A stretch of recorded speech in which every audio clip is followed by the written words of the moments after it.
IT రంగంలో ఆంధ్రప్రదేశ్ రాష్ట్రం దశాబ్ద కాలంగా కంటున్న కలను విశాఖ నగరం సాకారం చేయబోతోంది. టీసీఎస్ విశాఖ నగరానికి రావడం వందల కోట్ల రూపాయల పెట్టుబడులను ఇవాళ విశాఖ నగరం ఐటీ రంగంలో ఆకర్షిస్తూ ఉండడం అనేది ఖచ్చితంగా రానున్న రోజుల్లో యువతకు ఒక బంగారు బాటగా విశాఖ నగరం నిలవనుందనే విషయాన్ని స్పష్టం చేస్తుంది. అయితే ప్రస్తుతం ఐటీ రంగం ఎదుర్కొంటున్న ఒడిదుడుకుల మధ్య విశాఖ నగరానికి అదే రంగంలో పెట్టుబడులు తరలి వస్తూ ఉండడం ఏ విధంగా ఆంధ్రప్రదేశ్ రాష్ట్రానికి ఇక్కడ ఉన్న యువతకి కూడా ఉజ్వల అవకాశాలను చూపించగలుగుతుంది వంటి అంశాలపై మనతో మాట్లాడేందుకు Rishikonda IT park vice president O Naresh Kumar గారు ఉన్నారు. ఆయనతో మాట్లాడి మరిన్ని విషయాలు తెలుసుకుందాం. సార్ నమస్తే అండి. నమస్కారం అండి. ఇవాళ టీసీఎస్ గ్రాండ్ వెల్కమ్ చెప్తోంది. ఇవాళ విశాఖపట్నం నగరం అంతా కూడా టీసీఎస్ టెంపరీ క్యాంపస్లో కార్యకలాపాలు కూడా ప్రారంభించే దిశగా వాళ్ళ యాక్టివిటీకి అనువైన ఏర్పాట్లు కూడా చేసుకుంటున్నారు. సార్ దీన్ని ఏ విధంగా చూస్తున్నారు? ఇవాళ దశాబ్దాలుగా మీరు వెయిట్ చేస్తున్నారు. ఫ్రమ్ అరౌండ్ 2004 నుంచి కూడా వైజాగ్ ఐటీ రంగంలో బూమ్ అవ్వాలనుకుంటున్నారు. ఆ దిశగా ఆ డైరెక్షన్లో అడుగులు పడుతున్నాయి అనిపిస్తుందా? అనిల్ గారు కరెక్ట్ అండి. ఇంతకుముందు మీరు గతంలో ఎప్పటి నుంచో కూడా మీరు ఫాలో అవుతున్నారు. ఈ టీవీలో ఉన్నప్పటి నుంచి కూడా 10 years నుంచి మీరు పొన్నా లక్ష్మి గారు ఐటీ మంత్రిగా ఉన్నప్పటి నుంచి మీరు ఫాలో అవుతున్నారు. స్టార్టప్ విలేజ్ అప్పుడు మిలియన్ టవర్ ఫౌండేషన్ వేసినప్పటి నుంచి అప్పుడు చేసిన మిలియన్ టవర్ ఇప్పుడు ఫుల్ అవ్వలేదండి. సో ఇప్పుడు టీసీఎస్ వచ్చి అక్కడ బోర్డు పెట్టింది మిలియన్ టవర్లో. అప్పుడు phase 1 కంప్లీట్ అయింది. లాస్ట్ టైం లోకేష్ గారు మంత్రిగా ఉన్నప్పుడు వైసీపీ గవర్నమెంట్ ముందు phase 2కి ఆయన వైజాగ్ వచ్చినప్పుడు రిక్వెస్ట్ చేసాం phase 2 బిల్డింగ్ కూడా కంప్లీట్ చేయమనండి. అంటే ఈ పునాదికి లోకేష్ గారి పాత్ర అంత ముందు కూడా ఉందండి. ఆయన అప్పుడు ఐటీ మంత్రిగా ఉన్నప్పుడు దాని ఫండ్స్ 70 కోట్లు అవసరం శాంక్షన్ చేసి phase 2 కూడా కంప్లీట్ చేశారండి. సో మొత్తం బిల్డింగ్ 5 years లాస్ట్ 5 years నుంచి ఖాళీగా ఉందండి. ఓన్లీ కాండియెంట్ను వాళ్ళు ఎక్స్పాండ్ చేద్దామన్నా కూడా పర్మిషన్ ఇవ్వలేదు. ఇప్పుడు ఈ ప్రభుత్వం వచ్చిన తర్వాత ఇప్పుడు టీసీఎస్ని ఆహ్వానించారు. టీసీఎస్కి ఇప్పుడు బోర్డు కూడా పెట్టారు. They ready to start operations million tower. ఇది కాకుండా పైన 22 acres ల్యాండ్ కూడా అలాట్ చేశారు. అందులో ఆల్రెడీ 1370 crores పెట్టి they are going to employ 12,000 people building the campus. So it's a welcome step అండి. పూర్వకు మనం మాట్లాడుతున్నాం కానీ గ్రౌండ్ అయిన ప్రాజెక్ట్స్ ఐటీలో పెద్దగా లేకపోవడం వల్ల, గతంలో హెచ్ఎస్బీసీ వెళ్ళిపోవడం వల్ల, ఐబీఎం వెళ్ళిపోవడం వల్ల మీరంటే అందరూ కూడా ఆందోళనమైన పరిస్థితి ఐటీలో ఉంది. ఈ టైంలో విశాఖపట్నం పెట్టుబడి పెట్టిన అందరూ అడిగి కామన్ క్వశ్చన్ కాబట్టి that is a valid question. But ఇప్పుడు గేమ్ చేంజర్కి ఎలా మారిపోతుందంటే చంద్రబాబు నాయుడు గారు ఇప్పుడు సీఎంగా ఉండటం, లోకేష్ గారు ఐటీ మంత్రిగా ఉండటంలో టీసీఎస్ ఇప్పుడు మీరు బోర్డు పెట్టి యాక్చువల్లీ ఆన్ ద గ్రౌండ్ కార్యక్రమాలు స్టార్ట్ చేస్తున్నారు. దీని ముందే ఇన్ఫోసిస్ కూడా. So 2 big names have come to Vizag. One is Infosys and two of the biggest players in the country అండి. ఇది కాకుండా Cognizant also is announce that they are going to start hiring 8,000 people in Vizag అండి. So all CEO డైరెక్ట్గా tweet చేశారు. 100% అది జరుగుద్దండి.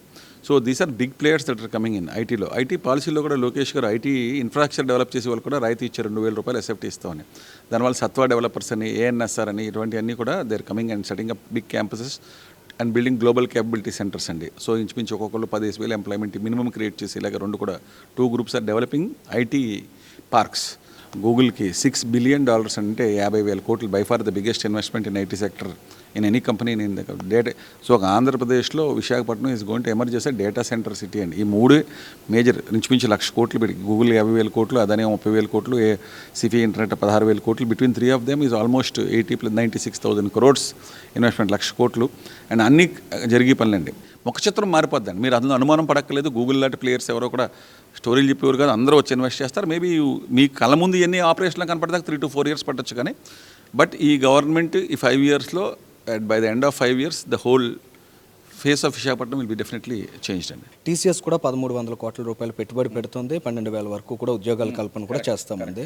అంటే ఈ సినారియోని ఎలా చూడొచ్చు? అంటే ఐటీ రంగంలో వచ్చే పెట్టుబడులు అనేవి ఏ విధంగా దోహదం చేస్తాయి, ముఖ్యంగా సిటీ గ్రోత్కి కానీ స్టేట్ గ్రోత్కి కానీ? ఇప్పుడు ఒకటండి, మీరు గుర్తుపెట్టుకోండి, every employment that is given in the IT sector for direct job 3 indirect jobs వస్తాయి.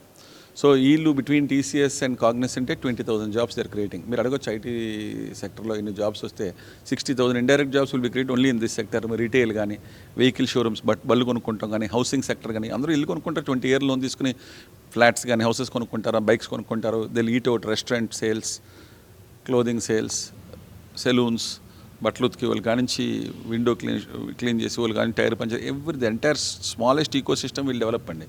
Training institutes, skill development institutes వస్తాం. వీళ్ళు కొత్త స్కిల్స్ నేర్చుకుంటాం. నెట్వర్కింగ్లో కానీ, సైబర్ సెక్యూరిటీలో కానీ. హైదరాబాద్లో చూడండి మీరు, there is a huge eco system to train మన విశాఖపట్నం ఇంకా లేదు. అటువంటి ట్రైనింగ్ సిస్టమ్ కూడా ఇవి ఎప్పుడైతే వచ్చినాయో ఈ హై ఎండ్ జాబ్స్ 20,000 మంది ఇమీడియట్గా జస్ట్ 2 కంపెనీస్ ద్వారా వచ్చినాయో, ఇంకొక చెప్పాను కదా ANSR Satva, they are also creating about 20,000-25,000 jobs direct, all మళ్ళీ ఇంకో 75,000 ఇండైరెక్ట్ ఎంప్లాయ్మెంట్. ఈ కన్స్ట్రక్షన్ రంగానికి consumption of steel, cement, glass ఇవన్నీ కూడా will take off. GST will come to the state, hotel occupancy will go up, flight occupancy will go up, lot of people will coming and going కదండి system. So దీన్ని బట్టి వీళ్ళందరికీ parents వస్తాం, tourism పెరుగుతాం, skill developments వస్తాం, the whole eco system will change అండి. మరి ఇటువంటి ఇండస్ట్రీకి ప్రోత్సాహకంగా ప్రభుత్వం నిలిచేందుకు ఇలా ఈ రకమైనటువంటి చర్యలు తీసుకుంటున్నప్పుడు దాని మీద రాజకీయ పోరాటాలు చేస్తున్నారు. అంటే దాని మీద మీ అభిప్రాయం ఏంటి సార్? నువ్వు ఒక ప్రాపర్టీ అమ్మేస్తే ₹1,00,00,000 రావచ్చు, దాన్ని ఫ్రీగా ఇచ్చినా దాని ద్వారా గవర్నమెంట్కి 3-4 కోట్లు రావచ్చు కదా ఇదే 5 yearsలో. అది ఆలోచించాలి కదా. ఆ ఆలోచించి విజ్ఞానం లేని వాళ్ళు కోర్టుకు వెళ్ళొచ్చు. They be justified. అదే ₹1,00,00,000 భూమిని రూపాయికి ఇచ్చేస్తానండి. ₹1,00,00,000 భూమిని రూపాయికి ఇస్తామంటే వాస్తవం. ₹10 కోట్ల భూమి, బట్ ఈ రూపాయికి ఇస్తాం వల్ల ₹10 కోట్ల నెక్స్ట్ 10 yearsలో వస్తుంది. దానివల్ల యువతకు ఉద్యోగం వస్తుంది, కాలేజెస్కి చదువుకునే వాళ్ళు పెరుగుతూ ఉంటారు, ఎంప్లాయ్మెంట్ పెరుగుద్ది, the positive vibration, tourism industry పెరుగుద్ది, ట్రావెల్ ఇండస్ట్రీ పెరుగుద్ది, హోటల్ ఇండస్ట్రీ పెరుగుద్ది, ఇన్ని ఈకో సిస్టమ్స్ పెరుగుతున్నాయి. వీళ్ళ పిల్లలు స్కూల్కి వెళ్తే స్కూల్ ఇండస్ట్రీ మంచి మంచి స్కూల్స్కి వస్తాయి. So you look at the all round impact on the economy అండి. మీరు రూపాయికి మేబీ ₹10 కోట్ల ల్యాండ్ రూపాయికి యూఆర్ లుకింగ్ ఎట్ ఇట్. అది 20 సంవత్సరాలుగా అక్కడే ఉంది ఆ ల్యాండ్. దానివల్ల ఏమి ఒక ఉద్యోగం రాలేదు, ఎకో సిస్టమ్ పెరగలేదు కదండి, డెడ్ ఎకానమీ లాగా ఉంది కదండి. ఇప్పుడు you're bringing to life so many sectors కదండి. So definitely it is a positive కదా. మీకు పర్మనెంట్గా ఏం పోవట్లేదు. What is the revenue that you're generating in the back and ఊహించుకునే కెపాసిటీ ఉండాలి కదా. వీళ్ళు భోజనం చేసినప్పుడు హోటల్లో గవర్నమెంట్కి జీఎస్టీ ఎంత వస్తుంది, వీళ్ళు బైక్లో పెట్రోల్ కొట్టినప్పుడు గవర్నమెంట్కి జీఎస్టీ ఎంత వస్తుంది, వీళ్ళు ఎక్కడ బార్కి వెళ్ళినప్పుడు గవర్నమెంట్ జీఎస్టీ ఎంత వస్తుంది, వీళ్ళు బట్టలు కొనుక్కున్నప్పుడు జీఎస్టీ ఎంత వస్తుంది, వీళ్ళు పిల్లలు స్కూల్కి వెళ్ళినప్పుడు సో ఇన్ని రకాలుగా గవర్నమెంట్కి బ్యాక్ ఎండ్లో డబ్బులు వస్తుంది. సో వాళ్ళకి అర్థమైంది ఏంటంటే భూమి అమ్మేసి డబ్బులు చేసుకుందాం. ఈ భూమి ఇచ్చి బ్యాక్ ఎండ్లో వాళ్ళ దగ్గర ఎంత లాగేసుకుంటున్నాం ఎకానమీలోకి, భారతదేశంలోంచి కానీ అంతర్జాతీయంగా ఎంత డబ్బు విశాఖపట్నంలో పంప్ అవుతుంది, international money how much is flowing. మీరు look at the cumulative effect, దానికంటే డబుల్ త్రిబుల్ వస్తుందండి ఓవర్ ద నెక్స్ట్ 10-20 years. అంటే సార్ ఇవాళ ఐటీ రంగంలో చాలా చోట్ల ఉద్యోగాలు కోల్పోతున్న పెద్ద పెద్ద కంపెనీలు కూడా ఉద్యోగస్తులను తొలగిస్తున్నారు. ఇటువంటి దశలో విశాఖ నగరానికి ఐటీ పెట్టుబడులు వస్తున్నాయనే విషయాన్ని మనం ఎలా సెలబ్రేట్ చేసుకోగలుగుతాం? ఒకటే అండి, మీరు చెప్పిన మాట 100% ఫ్యాక్ట్. టీసీఎస్ కూడా మన 12,000 మందిని తీసేశారు. మీరు కొంతమంది మీరు మంచి క్వశ్చన్ అడిగారు. యాక్చువల్గా చాలామంది డౌట్ ఏంటంటే వాళ్ళే 12,000 మందిని తీసేస్తే మళ్ళీ ఇక్కడ 12,000 మంది ఎంప్లాయ్మెంట్ ఇస్తాం ఏంటి అన్న క్వశ్చన్ అడుగుతున్న తప్పలేదు. But you should understand the spirit. TCS అనే కంపెనీకి అన్నీ తెలుసు కదండి. So they are operating in metros, Tier 2 ఇక్కడ ఆపరేట్ చేయట్లేదు. TCS has more than 3 lakh employees. వాంట్లో ఈ ప్రాంతం నుంచి 40-50 వేల మంది పనిచేస్తూ ఉంటారు. సో ఇంతకుముందు వర్క్ ఫ్రమ్ హోమ్ ఇచ్చారు కోవిడ్లో, తర్వాత హైబ్రిడ్ మోడ్లోకి వెళ్ళారు, తర్వాత ఫుల్ క్యాంపస్ మోడ్లోకి వెళ్ళారు. 3 types ఆఫ్ వర్కింగ్ ఉన్నాయండి. కంప్లీట్లీ ఆఫీస్ నుంచి పనిచేయడం, కంప్లీట్లీ ఇంటికాడ నుంచి పనిచేయడం, హైబ్రిడ్. సో చాలామంది ఈ మోడల్స్ వచ్చినప్పుడు they want to work from their home towns. ఈ ప్రాంతం విజయనగరం, శ్రీకాకుళం, విశాఖపట్నం, ఈస్ట్ కూడా వెస్ట్, ఈ ప్రాంతంలో టీసీఎస్లో పనిచేసే వాళ్ళు ఇండియా అంతా they would prefer to come back to this zone and work from home and hybrid model. So 2-3 రోజులు ఇంటికాడ నుంచి 2-3 రోజులు. సో ఈజీలీగా 12,000 మంది రీలొకేట్ చేయడం టీసీఎస్కి. అంటే half of them will be relocated, మిగతా హాఫ్ దే హ్యావ్ ఫ్రెష్ ఇందులో రిటైర్ అయిపోతూ ఉంటారు. కొత్తగా ఈ లోకల్కి ఈ ఏరియా నుంచి వచ్చిన వాళ్ళకి ఈ ఏరియాలో ఉద్యోగం, ఇంతకుముందు ఈ ఏరియాలో వచ్చిన వేరే లొకేషన్ పంపించేవారు, వేరే లొకేషన్ పంపించుకొని ఇక్కడే జాబ్స్ ఇస్తారండి. So definitely firing is part of the game. ఓవరాల్గా ఒక సంవత్సరంలో 10,000 మంది తీసేసి ఇంకో సంవత్సరం 20,000 మంది తీసుకొచ్చి అప్స్ అండ్ డౌన్స్ కంప్లీట్గా ఉంటాయి. But if you look at the long term they win continuously growing company, అలా గ్రో అవుతూ ఉంటారండి. సార్ అంటే గతంలో ఐటీ మంత్రిగా ఇక్కడ గుడివాడ అమర్నాథ్ గారు ఉండేవారు. కనీసం ఎప్పుడు ఐటీ హిల్ విశాఖపట్నంలో ఉన్న రుషికొండ ఐటీ పార్క్ కూడా వచ్చినటువంటి దాఖలాలు లేవు. కానీ వాళ్ళ నారా లోకేష్ గారు జాతీయ స్థాయిలో ఆంధ్రప్రదేశ్ రాష్ట్ర ఇమేజ్ని పెంచే ప్రయత్నం చేస్తున్నారు. తరచుగా ప్రధాని నరేంద్ర మోదీ గారిని కలుస్తున్నారు. కేంద్రం స్థాయిలో మంతనాలు జరుపుతూ అంతర్జాతీయ పెట్టుబడులు ఆకర్షించే ప్రయత్నాలు చేస్తున్నారు. ఇలాంటివన్నీ కూడా విశాఖ నగరం యొక్క ఇమేజ్ని, ముఖ చిత్రాన్ని చేంజ్ చేయడానికి ఎలా దోహదం చేస్తాయి? 100% ఒక ఇన్వెస్టర్ వైజాగ్ వచ్చినప్పుడు లేదా ఆంధ్రప్రదేశ్ వచ్చినప్పుడు సెంట్రల్ గవర్నమెంట్ బ్యాకింగ్ ఉందా లేదా అని చూస్తారండి. సెంట్రల్ గవర్నమెంట్ మన కూడా సెమీ కండక్టర్ ఇండస్ట్రీలో కూడా మన 400 కోట్లు పెట్టుబడులు ఇచ్చారు. మన ఎన్టీపీసీ మరి ప్రధానమంత్రి గారు వచ్చి ఫౌండేషన్ ఇచ్చారు. చుట్టుపక్కల ఏమేమి develop. So TDP supporting the national government. So prime minister is going out of the way to meet both chief minister and Lokesh గారు.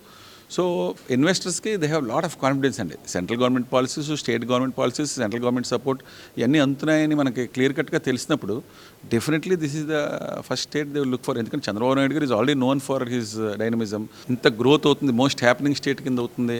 వీ వాంట్ ఎవరన్నా ఏమైనా చూస్తారండి, హ్యాపెనింగ్ స్టేటు, రిచ్ మంచి స్టేటు, డెవలప్మెంట్ ఓరియంటెడ్ స్టేట్కి వెళ్దామని చూస్తారు కదా.